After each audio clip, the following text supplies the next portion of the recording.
শুরু হয়েছে ঢাকা বিশ্ববিদ্যালয় কেন্দ্রীয় ছাত্র সংসদ ডাকসু নির্বাচনের প্রচার পর্ব। তবে প্রথম দিনেই উঠেছে বাধা ও সহিংসতার অভিযোগ। শিবিরের সাবেক সভাপতি সাদিক কায়েম তার ভেরিফাইড ফেসবুক পোস্টে বলেন, নির্বাচনী প্রচারণার প্রথম দিনেই ঐক্যবদ্ধ শিক্ষার্থী জোটের প্রচারণা বোর্ড ভেঙে দেওয়া হয়েছে। কেবল তাই নয়, নারী প্রার্থীদের ওপর বিশেষ আক্রোশের প্রতিফলনও ঘটেছে এবং তাদের কাছে উপযুক্ত প্রমাণও আছে।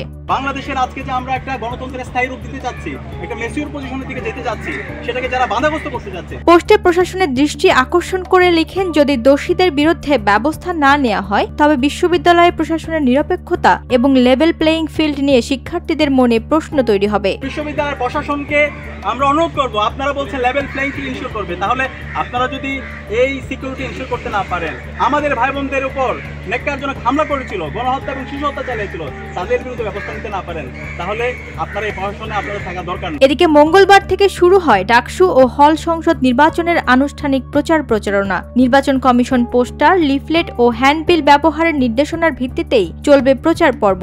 অন্যদিকে ডাকসু নির্বাচনের দিনে স্ট্রাইকিং ফোর্স হিসেবে সেনাবাহিনী মোতায়েন থাকবে বলে সিদ্ধান্ত নেওয়া হয়। পাশাপাশি গণনার সময় ভোট কেন্দ্রে উপস্থিত থাকবেন সেনা সদস্যরা। ওয়াহিদা প্রান্তি, স্বদেশ প্রতিদিন।